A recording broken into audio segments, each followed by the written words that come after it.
Vamos, meninos, mais uma vez falarmos sobre as fábulas, né? Como nós já vimos na nossa aula passada, as fábulas é um gênero bem interessante. Muitos de vocês, durante muito tempo, ouviram seus pais, alguém ler, ou até mesmo um amigo contar uma fábula a você. E hoje nós vamos ver como é que as fábulas elas têm relação direta com o discurso, sendo que o discurso ele pode ser direto e indireto. Quando nós vamos estar estabelecendo um discurso direto, quando nós vamos estar estabelecendo um discurso indireto. E o gênero fábula, né, vamos aprender como fazer isso com esse gênero tão conhecido por todos, né? E é isso aí, vamos seguir adiante, porque o tempo está passando. Primeiramente, para nós entendermos, né, sobre o discurso, nós temos que entender sobre o gênero fábula. Apesar de nós já termos feito a nossa aula semana passada sobre esse gênero, é importante nós retomarmos algumas situações, tá? Vejamos quais são elas. Então, o gênero fábula, ele é um gênero narrativo, tá? Se ele é narrativo, ele vai ter a função de narrar, de contar, de apresentar um fato, um ocorrido, tá? E ele apresenta-se em duas vozes, tá? A voz do narrador, aquele que conta a história, e a voz do personagem, aquele que vive a própria história. Lembrando que nós podemos ter os dois, tá? Dentro de uma fábula. E também o narrador pode ser o narrador personagem ou pode ser apenas o narrador observador, aquele que só fica ali na espreita observando tudo e depois vai contar, tá? E também, tá? Nós vamos introduzir nesses elementos a questão do discurso direto e do discurso indireto. Quando é que uma fábula ela está escrita de forma direta e quando ela está escrita de forma indireta? Vamos ver. Então, dentro do estudo da língua portuguesa, tá?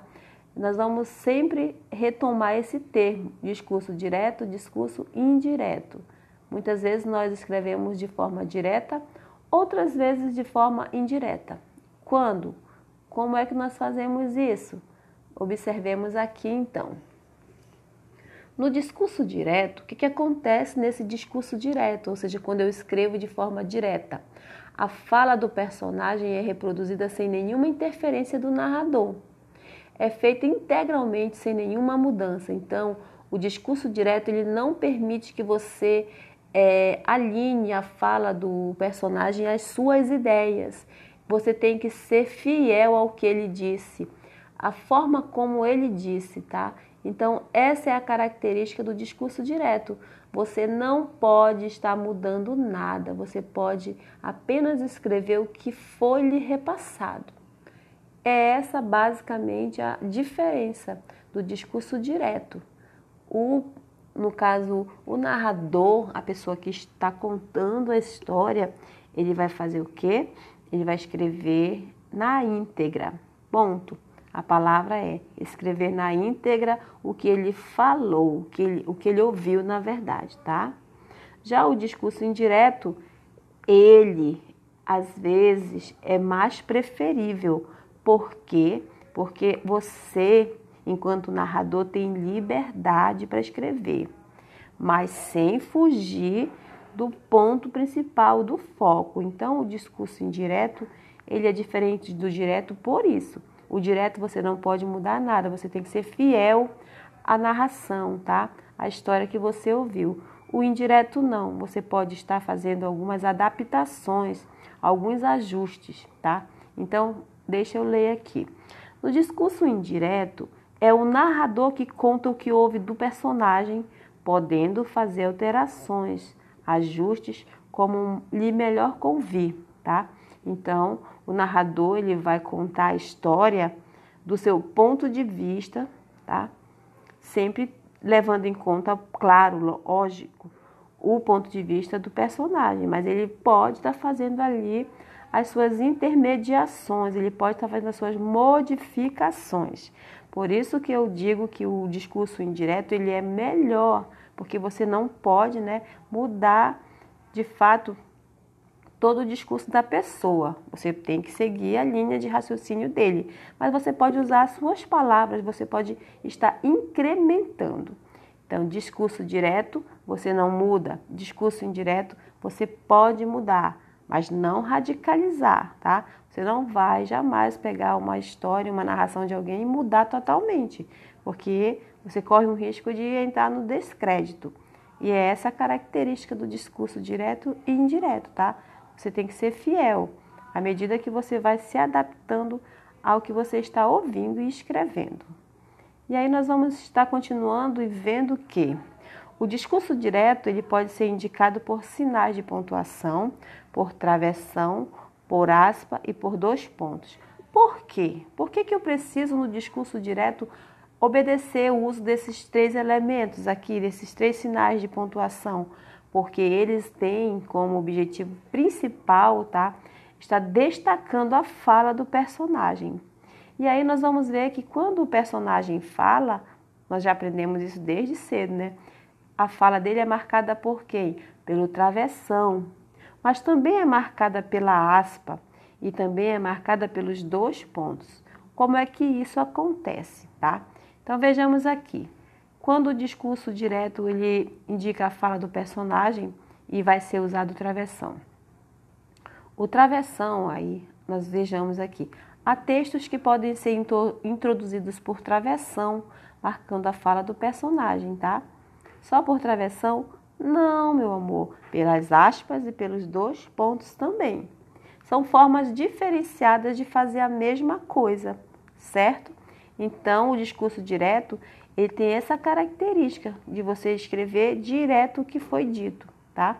O que foi narrado. Aí nós temos o exemplo. Que tolice, né? Exclamaram as ranzinhas. Quem foi que disse que tolice? Exclamaram as ranzinhas. No caso, as ranzinhas disseram que tolice para as outras rãs, tá? E aqui, observa que aqui nós temos 2 travessões indicando a fala de quem? De um personagem, ok? E do narrador ao mesmo tempo. Há textos que são usados as aspas para marcar a fala do personagem também, da mesma forma. Observa que o segundo é a mesma frase, só que ao invés do narrador usar o travessão, ele optou em usar as aspas. E quando a gente usa aspas é porque a fala não é nossa, é de alguém, tá? Então esse uso da aspa ele é bem constante. Nós vemos muito em textos, em frases, tá? Se você citar uma pessoa, você não vai... Se você não foi o criador da ideia, você vai colocar entre aspas o que a pessoa pensa. Você só comunga, você só concorda com ela. E aí você usa aspas, tá? Então, o discurso direto ele pode ser introduzido pelo travessão, pela aspa e pelos 2 pontos. Vejamos aqui. E tem um terceiro, mas vamos lá parar nos 2 pontos aqui. Os 2 pontos também servem para indicar a fala do personagem no discurso direto. Todos esses elementos é no discurso direto, tá? Já que você tem que seguir à risca na íntegra a ideia do personagem. Observem aqui que a mesma coisa aconteceu. As ranzinhas exclamaram. 2 pontos, olha aí. Os 2 pontos estão indicando que alguém vai falar, tá? Então, o que foi que as ranzinhas falaram? Que tolice, certo? Então, aspas, 2 pontos e travessão são elementos básicos do discurso direto, tá?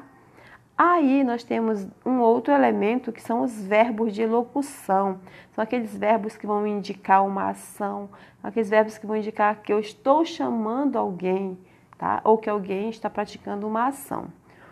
O que é um verbo de elocução? Outro elemento que serve para introduzir a fala do personagem são esses verbos de elocução, ou seja, os verbos de dizer, os verbos de ações, os verbos que vão estar indicando uma ação. E ele perguntou, ok? Aí você pode colocar 2 pontos, tá? Então, esses verbos perguntar, afirmar, exclamar, dizer, berrar, argumentar, pedir, explorar, verificar. Então, Todos esses são verbos de elocuções, então também são elementos que servem para indicar a fala do personagem no discurso direto, isso mesmo, tá?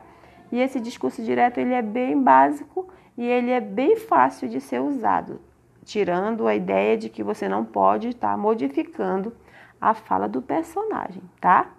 E aí nós vamos estar entendendo isso quando nós formos praticar. Então, você já sabe que os elementos, né, que introduzem a fala do personagem é os dois pontos, o travessão, as aspas e os verbos que vão indicar ações, o que a pessoa fez no decorrer daquela narração, certo? Nós temos ainda, tá, um outro recurso muito usado. Só que esse recurso aqui, ele não pode ser usado no discurso direto, só no indireto. Então, o discurso direto eu vou usar aspas, eu vou usar dois pontos, eu vou usar verbo de elocução e eu vou usar travessão. No discurso indireto, não. Olha aqui, a paráfrase é um recurso muito útil no discurso indireto. Por que ele é um recurso usado no discurso indireto? Por quê? Porque permite a recriação de um texto, fazendo uso de suas palavras ou de outras palavras. Então, a paráfrase é quando eu pego um texto que já existe, tá? E vou reescrevê-lo com a minha ideia. Eu não posso mudar totalmente a ideia do texto original, mas eu posso mudar um pouquinho, eu posso fazer uma crítica, eu posso fazer um humor, eu posso fazer o que eu quiser, tá? Mas sem tirar a ideia original do texto. Eu posso mudar algumas partes dele, certo? Esse recurso pode ser usado para quê? Para que o texto fique mais original, para que o texto fique mais... tenha outras versões, tá? E o seu texto, quando você parafraseia um texto, você está colocando ali a sua linha de raciocínio, o seu entendimento, o que você gostaria que fosse mudado naquele texto.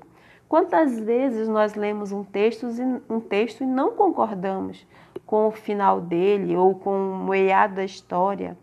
E aí, nesse sentido, entra aí a paráfrase, que é um elemento, é um recurso, tá? Que a gente tem para usar da nossa criatividade, sem perder o foco do texto principal. Parafrasear é sempre bom, pois permite que você interaja com o texto. Você pode expor suas ideias, você pode criticar, tudo isso sem perder o objetivo do texto base, ou seja, do texto original, tá? Então, quando eu digo assim, você vai parafrasear alguém, tá? Você citou alguém, você fez uma escrita e você citou alguém e você usou a ideia dele, mas com as suas palavras. E quando isso acontece, você está fazendo uso do discurso indireto, certo? Aqui eu tenho uma sugestão de atividade e espero que todos façam para que vocês possam ficar afiadíssimos na paráfrase, como você vai parafrasear o texto. Então, olha só, escuta aí a orientação. Leia a fábula. Qual é a fábula? As Aventuras do Menino Travesso. Essa fábula é de Esopo, um dos maiores contadores de fábulas, tá? Na história da literatura. Então, você vai fazer o quê? Você vai ler a fábula dele, As Aventuras do Menino Travesso. Leu, gostou, não gostou, fica a seu critério. Após ler, você vai parafrasear. Muito bem, você vai parafrasear, você é capaz. Então, você vai reescrever esta fábula, As Aventuras do Menino Travesso, com suas próprias palavras, tá? Reconstruindo o diálogo entre os personagens, tá? Se você lê e você achar dificuldade, você relê. E você vai começando a ter ideias. Olha, eu acho que isso aqui poderia ser desse jeito. E quando a gente faz isso, a gente parafraseia um texto. Observa a organização dos parágrafos, tá? E dos sinais de pontuação, tá? Lembrando sempre desses elementos aqui. Você vai estar colocando esses sinais, tá? Ou não, no seu texto. Para melhor compreensão, veja o vídeo. Então, eu coloquei aqui esse vídeo, não consegui baixar, não consegui de forma alguma, mas eu coloquei a indicação aqui. Lá nas Fábulas de Monteiro Lobato, tá? Que é apresentada em Histórias em Quadrinhos, no YouTube, aí você vai pesquisar aqui Maricila da Biblioteca, e você vai pesquisar e ver que tem um vídeo lá muito interessante falando sobre a paráfrase. Como é que você vai conseguir fazer essa paráfrase, tá? Ou seja, o videozinho lá é muito legal. É uma história em quadrinho, onde a Emília e a outra fazem essa paráfrase. Cada uma quer fazer uma melhor que a outra. E você vai lá, tá? Para ter uma noção melhor de como fazer o seu trabalhinho. E é isso. Fiquemos por aqui. Até a nossa próxima aula. E essa atividade eu cobrarei na semana que vem. Fiquem bem, fiquem com Deus, que as suas famílias possam estar em paz e que vocês possam estar todos com saúde. Um abraço a cada um.